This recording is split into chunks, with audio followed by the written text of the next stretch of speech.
बताया कि इसमें जितने भी प्रकार के सामान का यूज किया जाता है वो वैज्ञानिक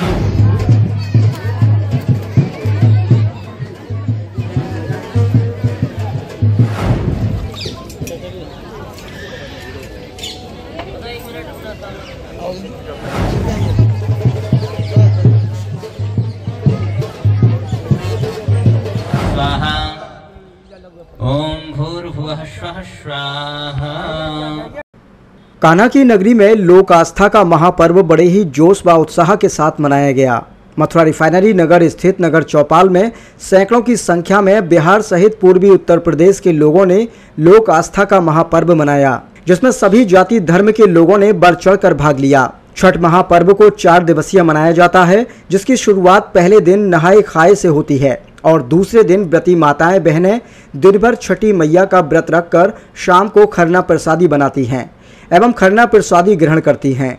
इस वर्ष खरना प्रसादी में समूचे मथुरा रिफाइनरी नगर के लिए भंडारा प्रसादी का आयोजन भी किया गया।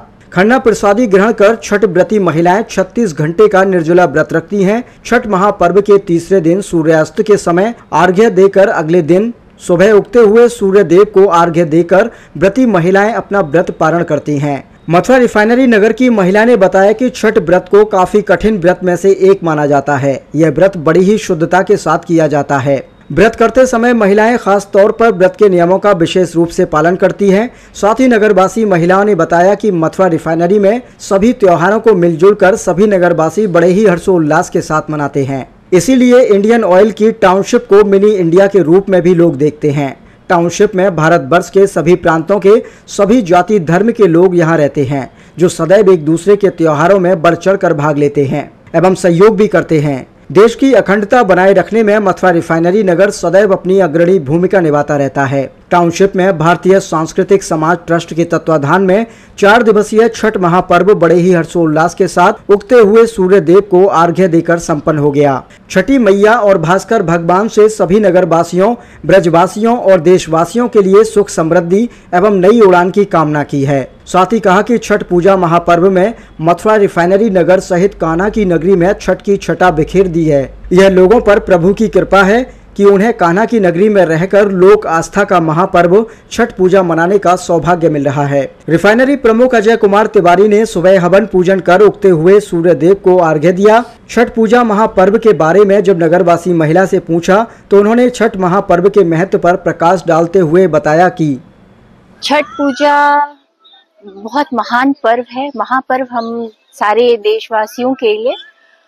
और छठ पूजा जीवनदायिनी जो प्रकृति है उसकी पूजा होती है। 4 दिन का ये पर्व होता है। पहला दिन हम नहा धोआ कर बहुत पवित्र मन से कद्दू भात खाते हैं और फिर दूसरे दिन पूरे दिन निर्जला व्रत रखकर शाम में नए चावल, नए फसलों की जो चावल होती है, जो गन्ने का रस होता है, उससे गुड़ बनाकर उसका प्रसाद ग्रहण करते हैं और भगवान को भी अर्पण करते हैं।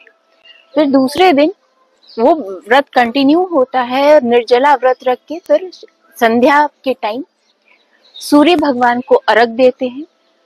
वो सूर्य भगवान जो जीवन दाता है हमारे, जिनके वजह से हम हैं, तो अब तक की जो हमारी जीवन है उसका धन्यवाद देते हुए उनको नमस्कार करते हैं और व्रत कंटिन्यू करते हुए हमारे आने वाले जीवन के लिए भी भगवान सूर्य से आशीष लेते हैं और उनका सत धन्यवाद करते हैं कि उन्होंने हमें ऐसी अच्छी प्रकृति दी है और इतना सुंदर जीवन दिया है।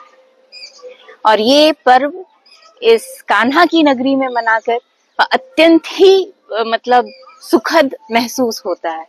धन्यवाद। ये छठ पूजा एक्चुअली इतना महत्व तो है इस छठ पूजा का। ये मतलब आज से नहीं, कई मतलब हमारे महाभारत रामायण सब में इनका व्याख्यान है। और ये छठ पूजा का है, ये शुद्धता और प्रेम का प्रतीक भी है और ये धरती से मतलब सबसे जुड़ाव इसके साथ है।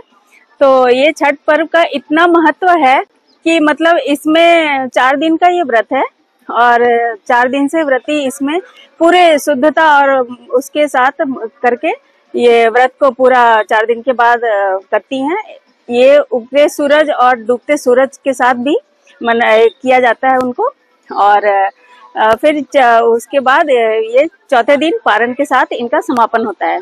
जैसे हम नहाए खाए के साथ इसकी शुरुआत होती है। क्या तो ये नहाए खाए से शुरुआत होती है। इस दिन चना दाल और नए चावल के साथ और लौकी के इसमें सब्जी में ये मतलब बना के इसका वो लोग करते हैं इनकी शुरुआत। और उसके बाद नेक्स्ट डे ये पूरे दिन का निर्जला व्रत रख के शाम को वो खरना का प्रसाद ग्रहण करती हैं। उसके बाद फिर तीसरे दिन ये 24 घंटे का ये पूरा निर्जला व्रत रहता है। ये बहुत ही कठिन व्रत है और इस व्रत को करते हुए उन लोग चौथे दिन इस व्रत का समापन करती हैं। और फिर ये मतलब बहुत ही कठिन व्रत है और ये सबके खुशहाली के लिए किया जाता है, अपने घर परिवार और पूरे समाज के लिए ये छठ है। ऐसा नहीं है कि किसी एक बिरादरी से ये जुड़ा हुआ है, मतलब ये पूरे देश विदेश में सब जगह फैला हुआ है। तो ये हमारे छठ पूजा का इतना महत्व है कि मतलब अभी सभी लोग इससे मतलब जुड़ने को देखते हुए मिलते हैं। तो यही है छठ पूजा। तो बहुत ही जैसे कि आज उगते हुए सूर्य को जल का अर्घ्य दिया है, क्या उगते हुए मतलब डूबते हुए तो एक तीसरे दिन दिया ही जाता है और उगते हुए सूर्य को देते हुए मतलब यही कहते हैं कि मतलब आपके जीवन में हमेशा मतलब उगते हुए सूर्य की तरह उजाला आए और मतलब सभी लोग मतलब इससे हैं प्रभावित हैं। मतलब छठ पूजा का इतना ज्यादा है महत्व। तो इससे वही है सूर्य। कान्हा की नगरी में ये पर्व मनाया है, कैसा लग रहा है? बहुत ही अच्छा, मतलब हम तो धन्य हैं इस यहाँ कान्हा की नगरी में आके छठ पूजा का करने का एक अलग ही आनंद आता है और बहुत ही अनुभूत है ये छठ पूजा का। तो राधे राधे। आप सभी को छठ पूजा के महापर्व की खूब खूब मंगल बधाई एवं शुभकामनाएं। हमें इस समय मथुरा रिफाइनरी नगर में, आप देख रहे हैं कि हम मथुरा रिफाइनरी नगर में हैं और छठ पूजा का पर्व मथुरा रिफाइनरी नगर में बड़ी हर्षोल्लास के साथ मनाया जा रहा है। और सबसे बड़ी बात यह है कि ये कान्हा की नगरी है, 3 लोक के तारणहार की नगरी है और 3 लोक से न्यारी नगरी है। 3 लोक से न्यारी नगरी में छठ पूजा का महापर्व बड़ी हर्षोल्लास के साथ मनाया गया है। आप सभी देशवासियों को पुनः छठ पूजा के पावन पर्व की खूब खूब मंगल बधाई एवं ढेर सारी